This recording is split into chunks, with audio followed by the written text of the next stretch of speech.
ਤੋਂ ਪਹਿਲਾਂ ਵੱਡੀ ਖਬਰ ਕਿਸਾਨ ਅੰਦੋਲਨ ਦੇ ਨਾਲ ਜੁੜੀ ਹੋਈ। ਕਿਸਾਨ ਅੰਦੋਲਨ ਦੇ ਵਿੱਚ ਅੱਜ ਸੰਯੁਕਤ ਕਿਸਾਨ ਮੋਰਚੇ ਦੀ ਇੱਕ ਬੈਠਕ ਹੋਈ ਹੈ ਤੇ ਇਸ ਬੈਠਕ ਦੇ ਵਿੱਚ ਇੱਕ ਵੱਡਾ ਫੈਸਲਾ ਲਿਆ ਗਿਆ ਹੈ। ਫੈਸਲਾ ਇਹ ਲਿਆ ਗਿਆ ਕਿ ਕਿਸਾਨ ਹੁਣ ਸੰਸਦ ਵੱਲ ਕੂਚ ਕਰਨਗੇ। 29 ਨਵੰਬਰ ਤੋਂ ਕਿਸਾਨ ਸੰਸਦ ਵੱਲ ਕੂਚ ਕਰਨਾ ਸ਼ੁਰੂ ਕਰਨਗੇ ਔਰ ਰੋਜ਼ਾਨਾ 500 ਕਿਸਾਨਾਂ ਦਾ ਜਥਾ ਸੰਸਦ ਵੱਲ ਕੂਚ ਕਰੇਗਾ।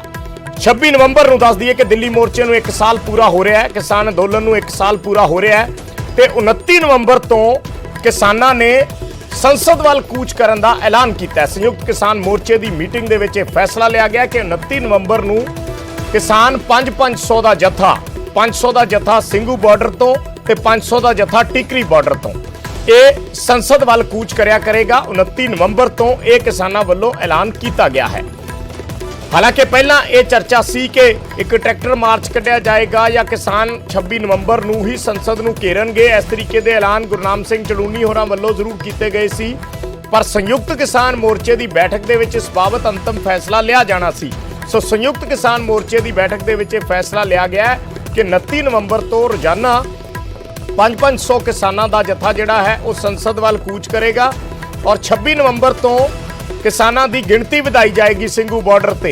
ਇਹ ਵੀ ਐਲਾਨ ਸੰਯੁਕਤ ਕਿਸਾਨ ਮੋਰਚੇ ਵੱਲੋਂ ਕੀਤਾ ਗਿਆ ਕਿ 26 ਨਵੰਬਰ ਤੋਂ ਸਿੰਘੂ ਬਾਰਡਰ ਜਾਂ ਟਿਕਰੀ ਬਾਰਡਰ ਤੇ ਕਿਸਾਨਾਂ ਦੀ ਗਿਣਤੀ ਵਧਾਈ जाएगी। साढ़े सहयोगी नितिन अंतिल जुड़े ने और जानकारी ली। नितिन, कुछ और डिटेल्स जाननी चाहेंगे, क्या क्या फैसले हुए हैं संयुक्त किसान मोर्चे की मीटिंग में?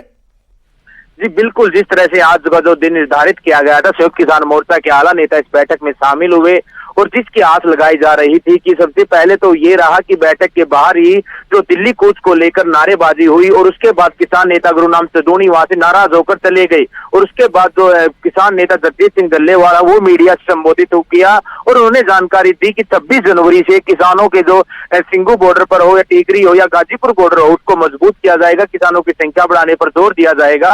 इसके अलावा 29 तारीख को जो संसद सत्र वो शुरू हो रहा है और गाजीपुर बॉर्डर और टीकरी बॉर्डर से 500 किसानों के जत्थे शांतिपूर्ण ढंग से जो है संसद में पहुंचेंगे और कोई भी विरोध नहीं होगा। पहले की तरह जैसे किसान गए थे बसों में, इस बार ट्रैक्टर ट्रैली से जो किसान है वो संसद की तरफ जाएंगे। जी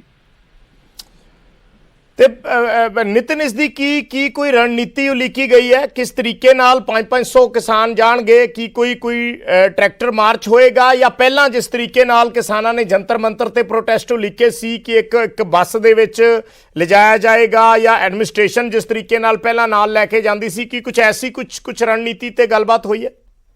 जी बिल्कुल, मैं आपको बता दूं, इस तरह से जो किसान नेता ने जानकारी यही दी है कि किसान जो है वो ट्रैक्टर ट्राली में जो है सवार होकर जिस तरह पहले जंतर मंतर पर गए थे उसी तरह जाएंगे। हालांकि अभी प्रशासन से कोई बात नहीं हुई है। किसान नेताओं ने ये साफ कर दिया है कि अगर कहीं उन्हें कोई रोकता है तो वो वहीं पर बैठ जाएंगे, क्योंकि जो किसान है वो शांतिपूर्ण ढंग से पहले भी जा चुके हैं और इस बार फिर सबसे बड़ी बात उन्होंने यही कही कि सिंघू बॉर्डर को नहीं खोला गया है, गाजीपुर बॉर्डर और टीकरी बॉर्डर को जहां पर खोला गया वहीं से किसान उसी रास्ते से जो दिल्ली संसद में पहुंचेंगे। जी ठीक है, शुक्रिया नितिन इस जानकारी दे लई। तो उससे रास्ते संसद तक पहुंचणगे किसान, जिवें पहला उन्हां वल्लों किसान संसद लाई गई सी दिल्ली दे जंतर मंतर ते 500 किसानां दा जत्था जाएगा। ये SKM दी मीटिंग दे विच, संयुक्त किसान मोर्चे दी मीटिंग दे विच ये फैसला लिया गया है कि 500 किसानां दा जत्था रोजाना दे आधार ते संसद ਵੱਲ कूच करेगा।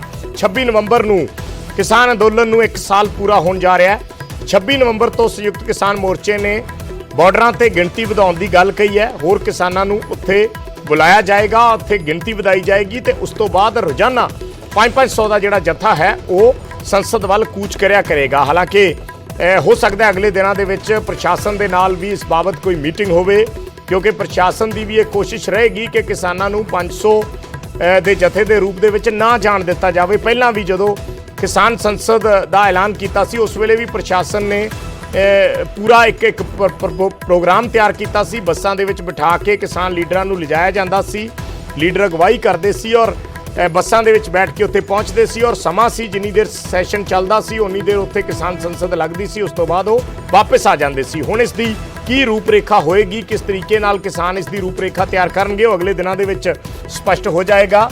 ਅੱਜ ਸੰਯੁਕਤ ਕਿਸਾਨ ਮੋਰਚੇ ਦੀ ਮੀਟਿੰਗ ਹੋਈ ਹੈ, ਉਸ ਦੇ ਵਿੱਚ ਇਹ ਫੈਸਲਾ ਲਿਆ ਗਿਆ ਕਿ ਰੋਜ਼ਾਨਾ 500 ਕਿਸਾਨ ਜਿਹੜੇ ਨੇ ਉਹ ਸੰਸਦ ਵੱਲ ਕੂਚ ਕਰਿਆ ਕਰਨਗੇ।